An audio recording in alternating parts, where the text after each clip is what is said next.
সে পরিকল্পিতভাবে এই হত্যাটা করছে।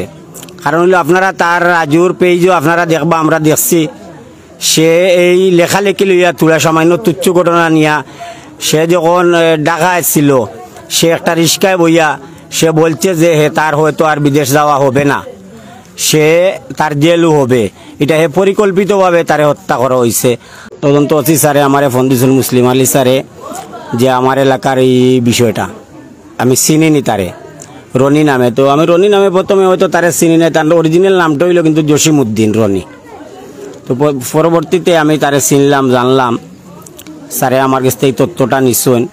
বিশেষ করে আমি গতকালকে রাত্রে 2:26 আমি তখন ঘুমে, হঠাৎ করে আমার বন্ধুরা ফোন দিল। সে আমার সম্পর্কে বাগনা, সার্বক্ষণিকভাবে আমার সাথে তার দেখাশোনা, বা বিগত 5 তারিখের যে ফেসিবাদ বিরোধী গণমিছিল ছিল সেও ওই মিছিলে ছিল আমাদের। তো বিশেষ করে আমি একটি কথাই বলবো, সুষ্ঠু তদন্তের মাধ্যমে সঠিক বিচার যেন হয় সেই আশা এবং প্রত্যাশা রেখে, এবং রনির খুনিদের আমরা এলাকাবাসীর পক্ষ থেকে আমি ফাঁসির দাবি জানাচ্ছি। এই ধরনের একটি ন্যাক্কারজনক ঘটনা ছোটখাটো সামাজিকভাবে ঘটে থাকে, যার সাথে যারই লাগুক না কেন, এটা তো আর এইভাবে যাওয়া উচিত না। একজন মানুষকে মেরে ফেলবে, এটা তো আমরা কেউ মেনে নিতে পারি না।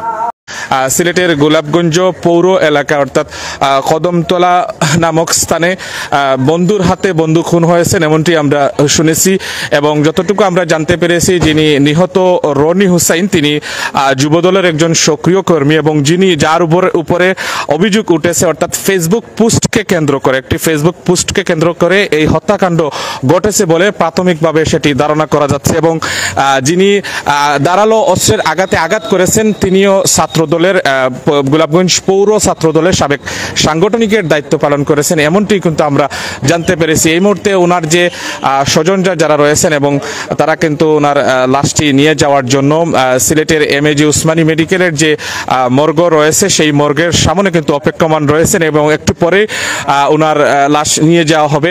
সে পরিকল্পিতভাবে এই হত্যাটা করছে। কারণ হলো আপনারা তার রাজুর পেজও আপনারা দেখবা, আমরা দেখছি সে এই লেখালেখি লইয়া তুলা সামান্য তুচ্ছ ঘটনা নিয়া সে যখন ঢাকা ছিল সে একটা রিস্কায় বইয়া সে বলছে যে তার হয়তো আর বিদেশ যাওয়া হবে না, সে তার জেলও হবে। এটা হে পরিকল্পিতভাবে তারে হত্যা করা হয়েছে।